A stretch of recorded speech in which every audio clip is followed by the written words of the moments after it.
Welcome to the Bringing the Human Back to Human Resources podcast, the podcast all about the delicate balance between people and business, and quite literally reconnecting the two.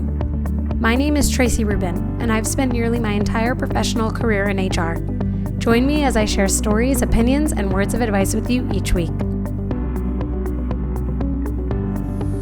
Hi everyone, welcome back to the podcast. Thank you for being here for another week. I want to start off this episode by saying thank you.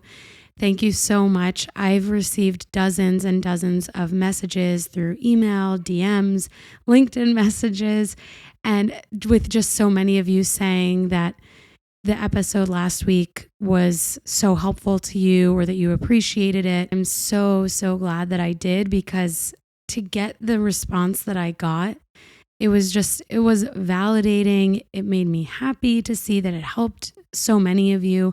And it reminded me of why I'm doing this every week.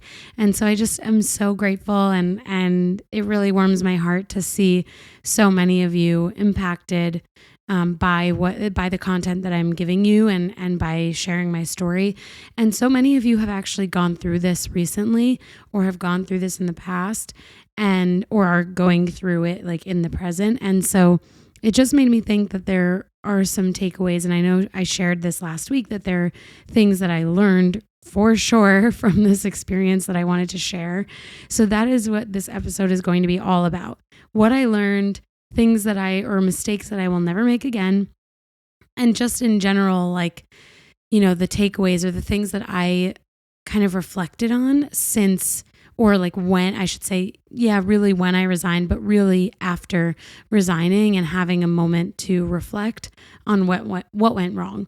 So before I get into that, I just want to remind you that so much of this podcast is reliant on those of you listening and sharing the episode. So I would so appreciate if you shared my podcast with a friend or a family member or a colleague, anyone that you think would really enjoy what we're doing here every single week. And if you are enjoying it, which if you're listening to this episode, hopefully that means that you're coming back every week to listen, I would so appreciate if you gave the show a review. You can do so on iTunes, Spotify, and a few other podcast platforms, but iTunes and Spotify are really the most popular, especially for my listeners. So if you have a chance and you haven't already, I would love for you to give this show a 5-star review if that's what you feel it is.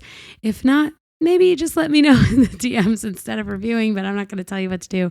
I would just love if you could give this show some positive vibes, because one of the things that I mentioned in the first episode of the new year was that I'm really trying to grow and exponentially grow the podcast. And that takes a lot of work, but it also takes a lot of trust in all of my listeners to really believe in what I'm putting out there and share it and like it and engage with all of the things that I'm doing here. And I promise you, I hear the feedback around wanting some training, wanting some content outside of the podcast, and I am working on it. So stay with me, hang in there. I have hopefully some exciting news coming in the next few months, few episodes, who knows, we'll see. Keep listening to find out. But anyway, let's jump right into the content of this episode. So I shared last week that the first mistake that I made was that I never saw a job description. And I really think that this is 100% my fault, because I didn't ask.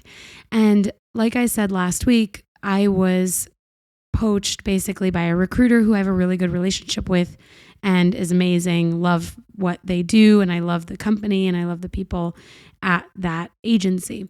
Anyway, they poached me and they were like, hey, we have this job. This is what it pays. This is the title. And I agreed to an interview. And the title was the same. Actually, we're going to come back to this, because this is the second mistake that I made. And again, bookmark that point. I'll come back to this. So same title. So in my mind, I'm like, okay, same job responsibilities, no big deal. So I almost didn't think about asking for a job description.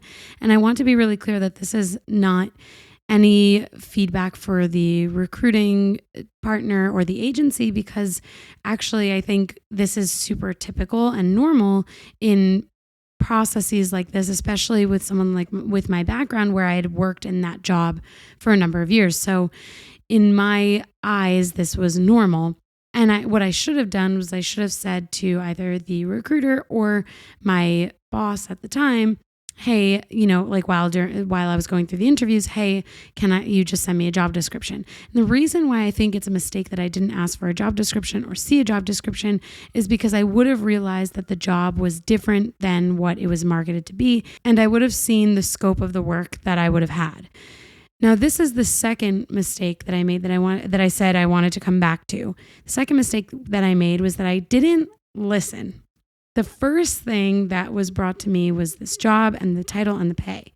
And the job at the time, the title was like senior HR manager or senior HR business partner. And I didn't want that title because I had already been a director of HR. But what that should have told me when the title was made clear to me in the very beginning was that the job might actually be different than a director level, and it might truly be a senior manager role. And actually, again, in reality, the job was not a senior manager role. In my opinion, it was a little bit more like HR generalist or HR business partner or HR manager. And if you've listened to my previous episodes, you know that a lot of these titles are very interchangeable, and it's a matter of kind of like the scope of work, not necessarily the title, because some companies have different working titles within their organizations. This happened to be a smaller organization. So in my mind, I'm like, okay, well, maybe this person is doing a whole lot of both, like senior level work and more of the, day-to-day nitty-gritty type of work, which I was okay with because that's kind of just the way things work sometimes in smaller organizations. But this second mistake, not like listening to the title, is that I think I applied this preconceived notion that, the job would be pretty much the same, and I just didn't want to lose my title. Instead, I should have thought a little bit more critically, and I should have said, well, like, why is the job titled that and not director, for example? Is it because my predecessor was more junior, or is it because the role was more, junior? And when I say junior, I mean like more entry level. And what I didn't know my predecessor, so I can't speak to their, experience, but the job definitely was more equipped for an entry level position, in my opinion. So that, and again, I should break down when I say entry level in HR, it's not a 0 to 2 years type of thing. I'm thinking as a business partner adjacent role, it's really more of like 2 to 3 years. So it's like someone who's had some HR experience, maybe they've been an HR assistant, HR admin, and they've had some exposure to employee relations issues, or they've been a generalist before, and this is now their next step. This was definitely not the right job for someone coming from a director level role because the scope of the work was not the same. It just was different, and that's okay, but you have to make it clear that it's different. And so while I did make those first two mistakes and not getting the job description and not thinking more critically about the original title before they agreed to match my title at the time, which was director, at the same time, and this is where I'm kind of playing devil's advocate for my own, like criticism of my mistakes, is that they also did not portray the job accurately. And so this is where my third mistake comes in. During the interviews, and the interview process is so important, obviously for the interviewer, because they're assessing candidates and things like that, but it's also really important for the candidate. And I think honestly, I was in a moment in my career where I just needed something different because I had been with the same company almost 5 years, and I really wanted a new challenge. Even though I loved what I did so much and the people that I worked with so much, I think in some ways maybe I took that for granted, thinking that the grass was a little bit greener. But I didn't leave because I was unhappy. I left, I think, partly because I was unhappy that I didn't have more of a challenge, and that, so much of my job became COVID, and that was really hard for me because I lost some of the lighter elements of my role that I really was very passionate about. But at the same time, I think I was so focused on growing and saying like, oh, I'm going to be 30. I need more growth. Like this is the part of my career that means the most. I have to do the most growth now. And I'm aware that sometimes my my ambitions can cloud my judgment 100%. This is probably my biggest downfall. Like if I think about all of the mistakes that I've made throughout my career, all of the failures that I've had, 1000%, it's been caused by my lack of critical thinking because of wanting more of an ambitious experience. And so what I mean by that is like I have for sure sacrificed listening to my gut in order to be more ambitious or to go after something that was lofty.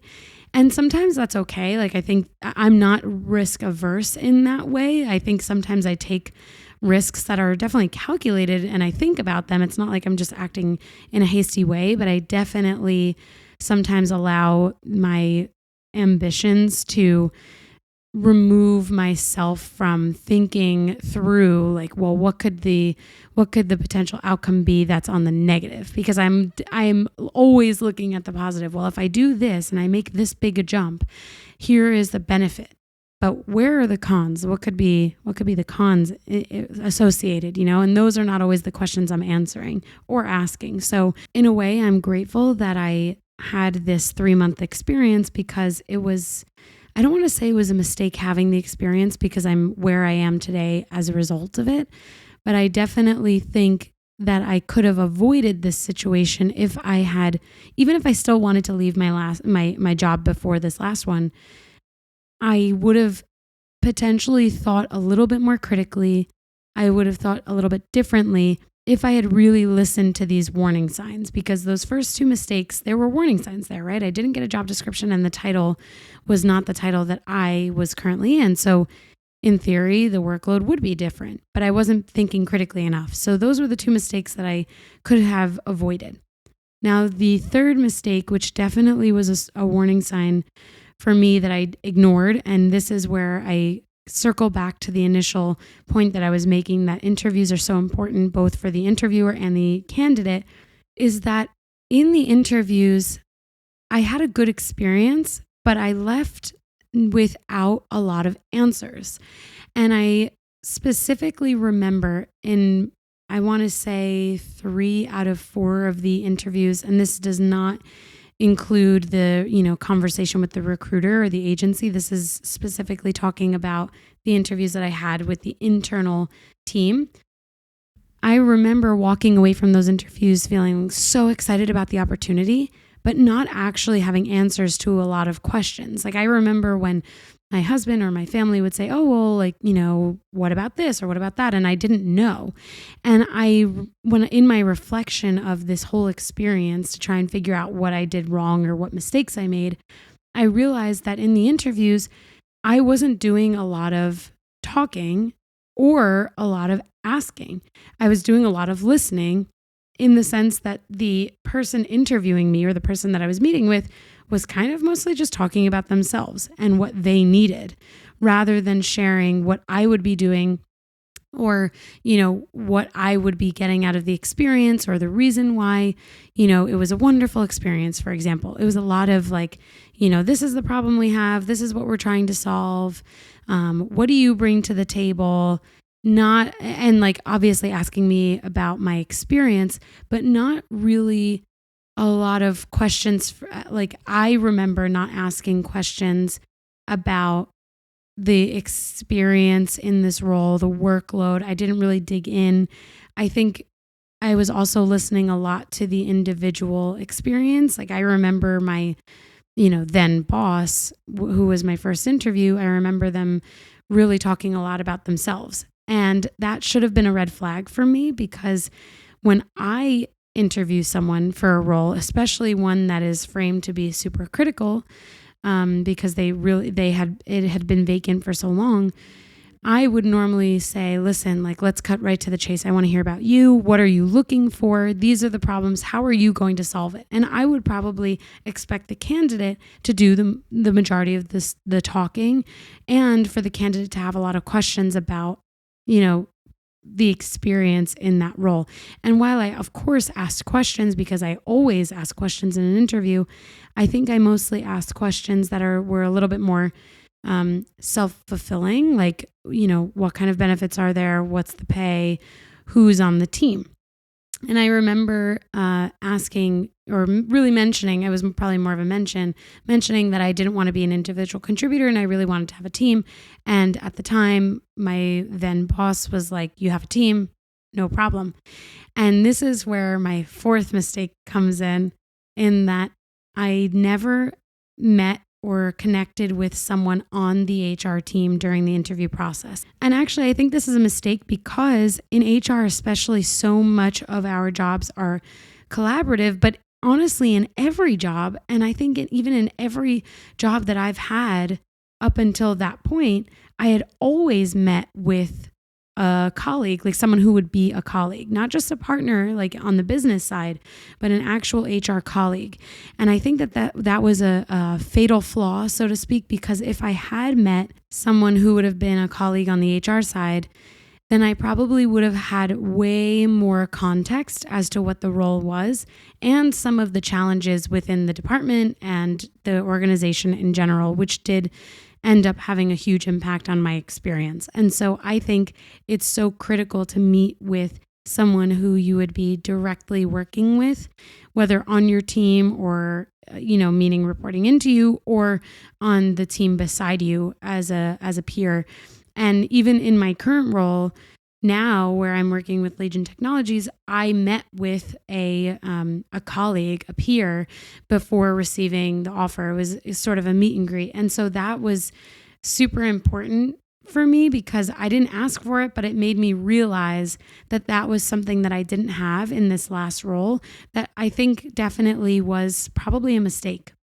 I mentioned before that there were some red flags that I potentially ignored. So I want to share what some of those red flags were. The first is that it was shared with me that it's taken a very long time to fill the role, which is normal, right? It's not necessarily a red flag, but it should have been a red flag for me because the way that it was positioned is that the person shared with me that my then boss was very particular and had not found the right person yet until they met me. That, to me, is a red flag because you should have, if you have, a job open for more than a month, you should have met with top candidates that you either offered or wanted to offer within that span of time, and they had not. And so that, for me, it would have, if I had listened to myself, it would have, and if I had thought critically, I would have realized that was a reflection of the leadership at the time. And I think if anyone listening has gone through an experience similar to this, think back to your interview process. Think back to the people that you connected with. Were there any signs like that? Were there, I don't want to say hidden messages, but messages that could have required or maybe opened up a bit more information for you if we had dug in deeper? Because for me, when I reflect on that, I think if I had said, oh, well, what is the leader in this situation? What is their particular nature about? Like, why are they not, have they found top candidates before? Have you offered anyone? Because I think depending on the answers to those questions, it would make me think way more critically about the leader and not just see the benefits to making the change and having a new opportunity, for example. And I think for those of you, I know a lot of you have reached out saying that you're going through this now. I would definitely encourage you to reflect on this now so that when you are interviewing for your next role because you're interested in leaving, because you're not happy for so many reasons, similar to mine, that you are not making the same mistake twice. And that is why I worked really hard to reflect on the mistakes that I made because I didn't want to just jump into another opportunity. And I know I mentioned last week that I had more to share about my current role, and I will definitely do that. But the long and the short of it is that I had worked with Legion Technologies on the customer side while I was in my previous role before the 3-month stint at this other organization. And I had an amazing experience. And I knew I had, first of all, I had amazing connections with people on the team at Legion, and I knew the culture of the organization. And so I had maintained those relationships like I shared last week. And so for me, I knew that inherently I was already not making another mistake, like the same mistake twice. but I definitely thought more critically because of this last experience. And so I knew no matter what, I didn't want to just leave for any other company. I wanted to choose specifically the company that I knew I would be happy to work at, not necessarily the job that I was doing, not necessarily the pay that I was earning, but specifically I wanted to pick the organization, which is why it was easy for me to pick Legion, because I had such an amazing experience as a customer and I loved the team, and the mission of the organization is one that I care so deeply about. So it was just a perfect fit. And that's why I initially had reached out. And so here we are. And so if you are, I'm coming back to this point, if you are in this situation now where you're not happy in your role, you're not happy at your company, don't just make a change from bad to potentially worse. Make a change that's thoughtful and calculated so that you are avoiding, a potentially worse situation, because the grass is not ever greener. It's just a matter of finding the right lawn for you. And so that is my analogy for the day. I just made that up. Hopefully that makes sense, because it makes sense to me. Hopefully it makes sense to you. So all in all, there were a number of things that I learned from that experience, and I'm super grateful, honestly, for having that experience, because I definitely never want to make the same mistake again. But I also think that so many of us have gone through this, and with so many changes in jobs because of the great resignation, reassignment, retirement, whatever we want to call it, because of that, I think a lot of us are chasing these dreams and chasing what is put out there, right? Like so many companies are becoming so much more competitive with their benefits and pay and offerings. But at the end of the day, if we're not looking at these companies with the same critical thinking as we apply to everything else, then we're going to miss red flags. We're going to make mistakes, and we're potentially going to leave a good thing for a not so good thing, or leave a good thing for an okay thing. And maybe that's fine. If you're thinking critically about your next move, then you're inherently going to make the right decision. I didn't think very critically about the next move. I think I was a little bit romanticized by some of the benefits and the perks at working for this organization. And so for me, I can see why I made the decision to leave a really good thing. At the same time, we can't afford to necessarily make those decisions without thinking more critically. So my best advice at this stage, after learning and sharing these mistakes that I've made and hopefully helping you to avoid those mistakes, my next piece of advice and final piece of advice for you is to really, really take a step back. When someone offers you a job, you don't have to answer right away, and you should take that opportunity to really think about the pros and the cons. I feel like it's so millennial of me, so 90s kid of me to say write out a pros and cons list, but write out a pros and cons list. I did it for my current job, and I highly recommend it, because actually it's one of the most objective ways that you can break down the offer and the situation and what you need, what you don't want, and what you're expecting and hope for. And hopefully these mistakes that I'm sharing with you are also pieces of advice that you can take away and walk away with, so that whether you're going through a process now where you're interviewing, or again, if you're in a situation like I was in where you're looking to leave and maybe you feel a little bit of desperation to leave, you can at least, hit a pause and think differently about the situation, and just make sure that you're applying, an objective perspective to the situation so that you can avoid situations like this in the future. So I hope that helps. Again, you can reach out to me on any platform. My email is podcast@hrtracy.com. You can DM me on Instagram, on TikTok. You can write a comment on a post. If that's where your preferred method, you can also message me on LinkedIn. Feel free to connect with me any way you want. My show notes always include my link tree, which has a link to every single thing that you can imagine in order to get in contact with me. So please, please, please feel free. And again, don't forget to rate, review, and subscribe to this podcast, and share it with a friend, share it with a loved one, someone who you think would benefit from all of the discussions that we're having every week. So with that, I leave you with all of my mistakes and hope that you don't make the same mistakes that I made. But if you did, that's okay. As long as we learn from them, That's all that matters. Thank you so much for listening. I will see you next week.